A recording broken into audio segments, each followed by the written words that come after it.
Hello everyone, today we will talk about haptens. These are immunological substances which are used for immunogenicity, right? So what happens over here in haptens? This term was given by Karl Landsteiner in early 20th century. Right, Landsteiner, he did blood grouping.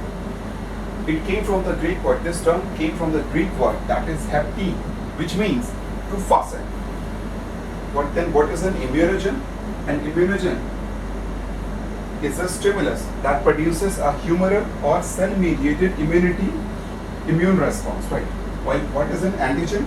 So an antigen is a molecule that can bind to an antibody, B cell receptor or T cell receptor. So antigen, it will bind to this one, these molecules, and they will produce antibody, right? They can bind to it either with an antigen, B cell receptor, right? So coming on to the haptens. So haptens, they are the low molecular weight immunological substances, or low molecular weight small organic molecule that are antigenic but not immunogenic, right? That means they act as an antigen, but they will not work immunity, right? So haptens can bind to immune cells but fail to induce humoral or cell-mediated immune response. Hence, no antibodies are raised against them. So antibodies can't be raised against these haptens, right? Okay. So what are the haptens are not immunogenic? Why? First thing is that they cannot activate helper T cells, right? They cannot activate helper T cells. This is one reason.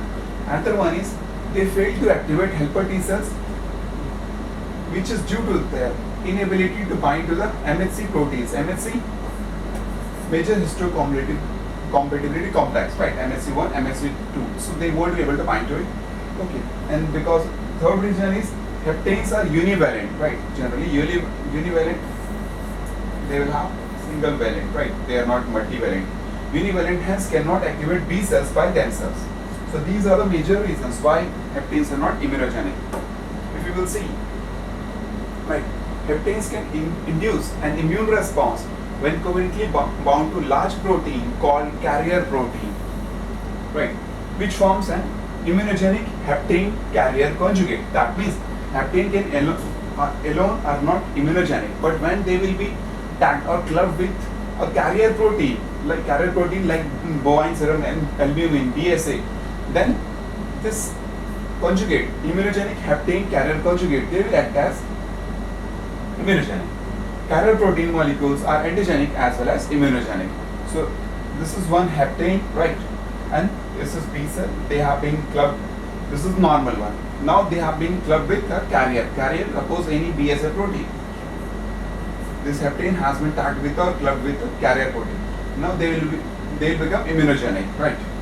No, earlier when there was only hapten, no B cell stimulation was there. Here it has been induced and there is B cell stimulation. If we will see one example over here, this is a carrier protein which is larger in structure, and the other one is these are haptens. So these haptens, they will be loaded on these carrier proteins.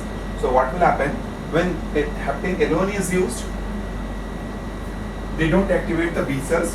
When haptens are clubbed with or mixed with carrier protein or loaded on carrier protein, then they will activate the B cells. Right here again, these are the different particle valents. They will bind over here, right? And see, these are the antibodies to the BSA. This one is bovine serum albumin. These are antibody to hapten, antibody to antibody, and antibody to the conjugate, right? To conjugate. So, right, this is what they work. So haptens, if you will see, hapten by themselves or itself cannot function as an immunogenic epitope. But when multiple molecules of a single hapten are coupled to a carrier protein, right, non-immunogenic homopolymer, the hapten may become accessible to the immune system and can function as immunogen, right? So this is hapten. Now there is a carrier molecule, for example, BSA, bovine serum albumin, right? When these will be clubbed, they will be immunogenic, right? So this was one experiment when Carl Landsteiner he performed with heptane.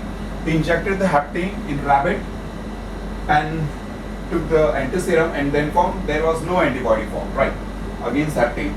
Then what he did, he took carrier molecule, he again injected into the rabbit and analyzed the antiserum. Again, antibody was present against this carrier molecule, right? But when he loaded this heptane on this carrier molecule, so what happened in that? So again he took the antiserum and he found that antibody against this one, heptane, antibody against the carrier molecule, and antibody against this heptane carrier conjugate. So he found three types of antibodies, one for the heptane, one for the carrier molecule, and one for heptane carrier conjugate. We can see here, right, you can see. So this was when he loaded this thing, heptane on carrier molecule, and then injected into the rabbit. He found three types of antibodies, one for heptane, antibodies for heptane, antibodies for carrier molecule, and antibodies to conjugate of heptane and carrier. This was like his interpretation, what happened when he injected with this, right? So this was all about in heptane. That's it. Thank you.